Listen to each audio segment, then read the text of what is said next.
I've often said, money doesn't change you, it reveals you.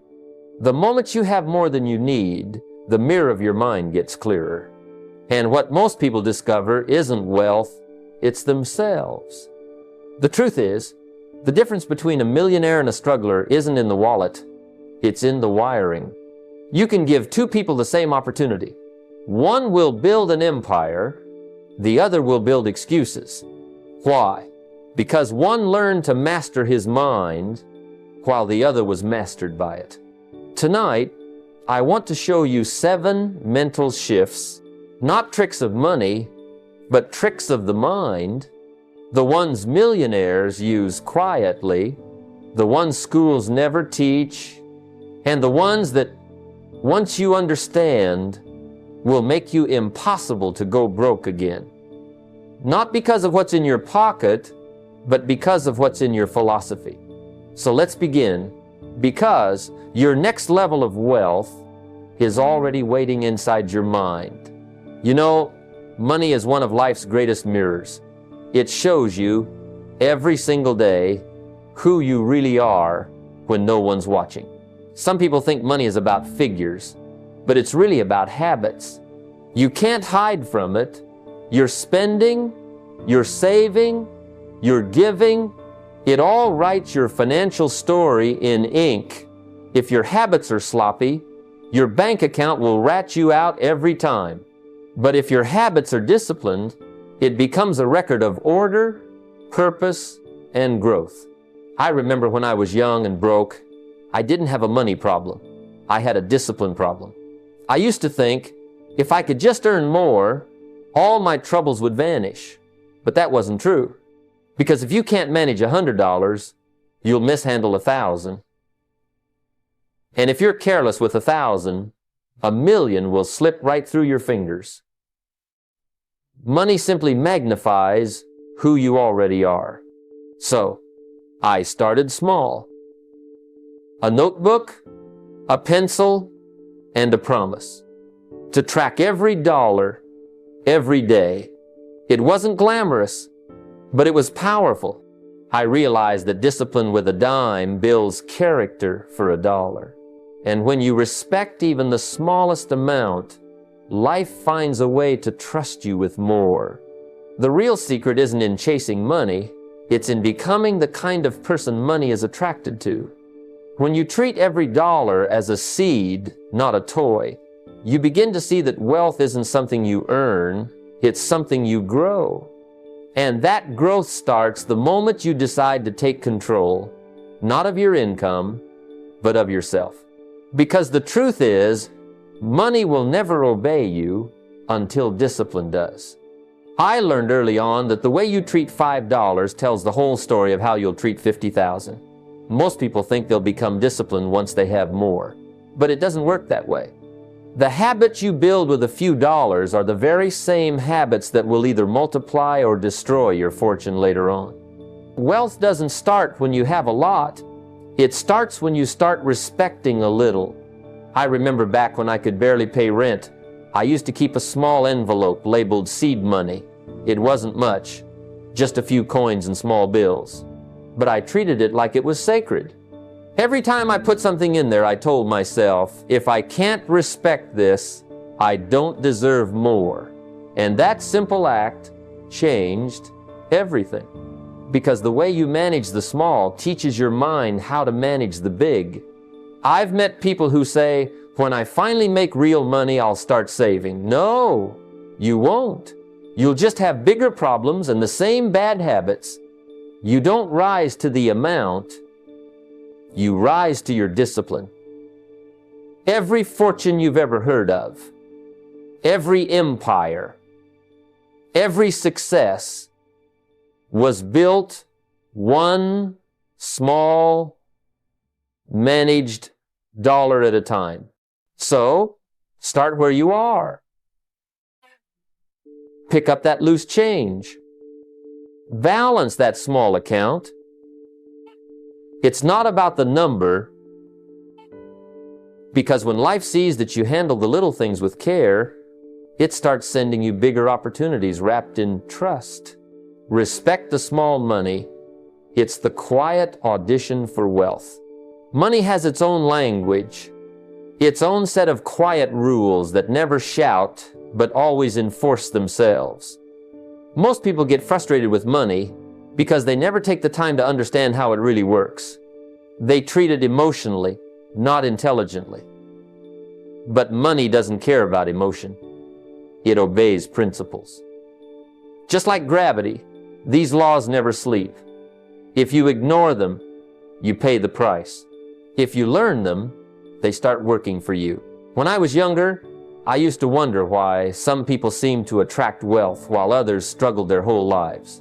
Then I realized it wasn't luck, it was literacy. The wealthy weren't smarter, they were simply more informed.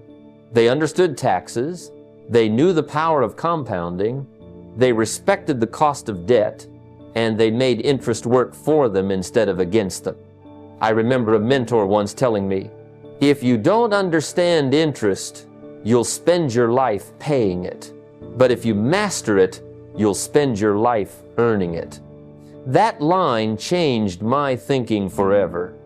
I stopped seeing money as something to spend and started seeing it as something to study.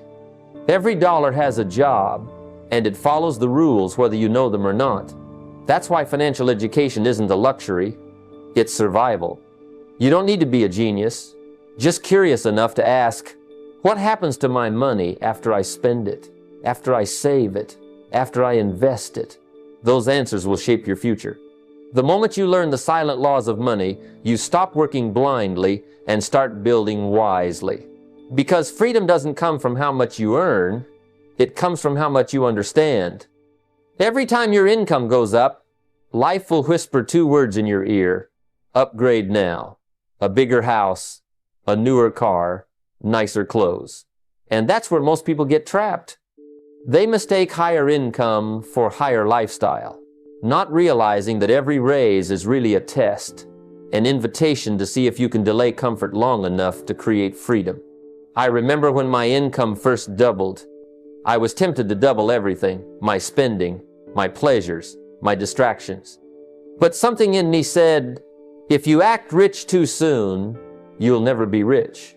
So instead of upgrading my lifestyle, I upgraded my assets.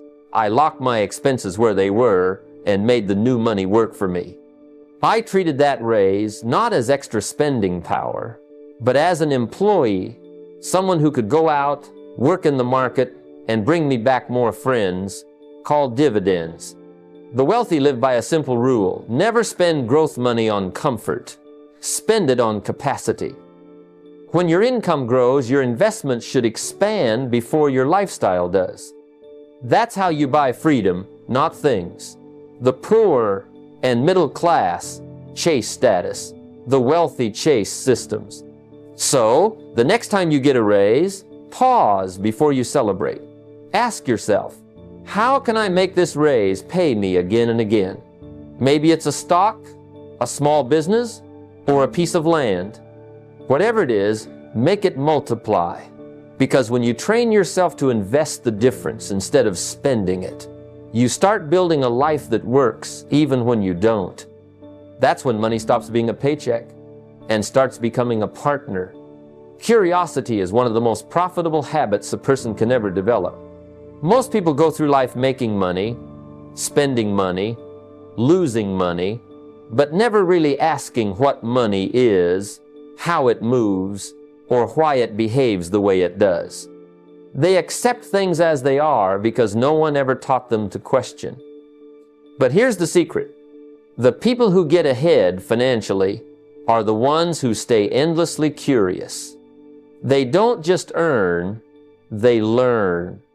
I used to sit in rooms where I barely understood the conversation, talk of real estate, taxes, investments, leverage. Instead of feeling intimidated, I got curious. I started asking questions. What's a tax shelter? Why does that property produce income while another drains it? How do the wealthy make their money work even while they sleep? Those questions open doors that talent alone never could. One of the great tragedies of adulthood is that people stop being curious. They trade wonder for routine. But curiosity is free. and it compounds faster than money ever will. Each new answer builds on the last, and before long, you start seeing patterns others miss. You begin to notice opportunities hidden in plain sight, because curiosity sharpens perception. I remember reading my first investment book. Half of it confused me, but that didn't matter. I was feeding a new part of my mind. That small spark of curiosity grew into confidence, and confidence grew into competence. And competence, my friend, attracts money like a magnet. So never let pride keep you from asking simple questions. Curiosity may not cost you a dime, but it will pay you in fortunes. Because the day you stop asking how and why is the day your growth and your wealth stops too. Most people spend their whole lives chasing paychecks, never realizing that a paycheck is just a temporary reward for borrowed time. It feeds you for a week, maybe a month, but ownership, that feeds you for a lifetime. The truly wealthy don't think in terms of hours, they think in terms of equity. They understand that while work earns money, ownership multiplies it. I remember when I was still working for others, showing up every morning to trade my time for a wage. One day, it hit me. If I stopped showing up, the money would stop too. That's when I decided I needed to start owning something. It didn't have to be big at first. A few shares of a company I believed in. Later, a small business of my own. Eventually, ideas, written, recorded, taught, intellectual property that could keep paying me long after I stopped speaking. See, the difference between employment and ownership is leverage. Employment uses your hands. Ownership uses your mind. The job gives you a living. Ownership builds you a legacy. One earns you income, the other buys you freedom. Don't get me wrong, there's nothing wrong with working hard at your job. But while you work hard for your money, let some of it start working for you. Every dollar can become a little employee, buying assets, earning dividends, building systems. And over time, those small acts of ownership begin to free you from the trap of trading time for survival. The goal isn't to quit working, it's to work differently. To move from being paid by effort to being paid by ownership. Because the day your money starts earning money, you stop living by the clock and start living by choice. One of the greatest illusions in our world today is the confusion between looking rich and being wealthy. I've met people who drive luxury cars, wear designer clothes, and live in expensive homes, yet behind the curtain, they're one paycheck away from panic. And then I've met quiet millionaires who dress plainly, drive modest cars, and live below their means, but they sleep peacefully at night. That's the difference between owning money and being owned by it. Luxury can be seductive. It whispers promises of success, attention, and validation, but it's a trap if it comes before true wealth. When I was young and started making good money, I thought I had to show it. A better suit, a fancier car, dinners that cost more than my rent once did. But then I realized something powerful. Every time I bought something just to impress someone else, I was giving away a piece of my future. The applause faded, but the payments stayed. True wealth isn't loud, it's quiet. It's the peace of knowing you don't owe anyone. It's the freedom to say no when everyone else feels trapped saying yes. The wealthy don't chase luxury. They let luxury chase them when the time is right. They don't wear their success. They own it in the form of assets, time, and independence.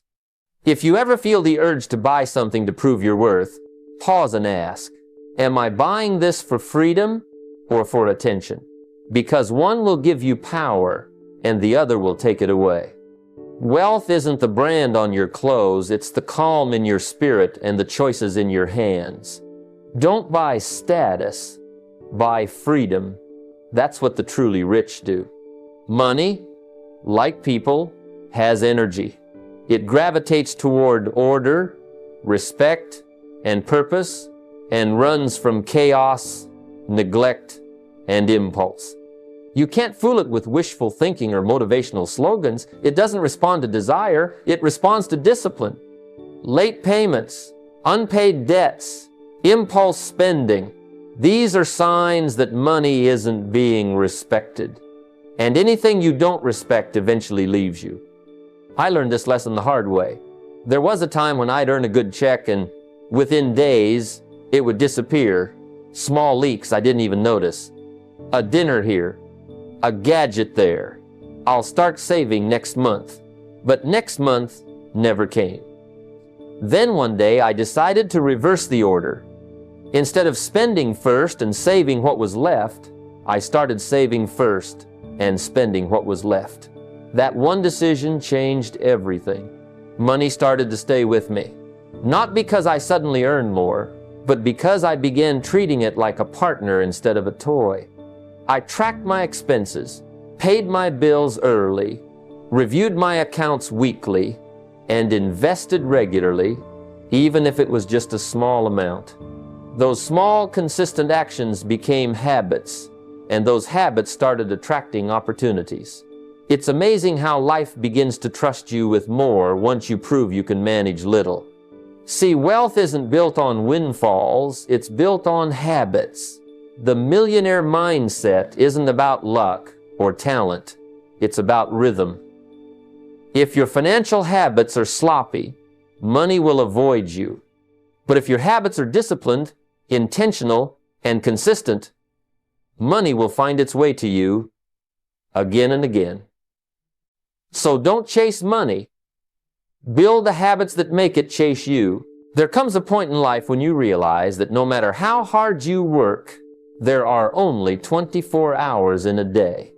If every dollar you earn depends on your effort, you'll eventually hit a wall, a limit to your time, your energy, and your income.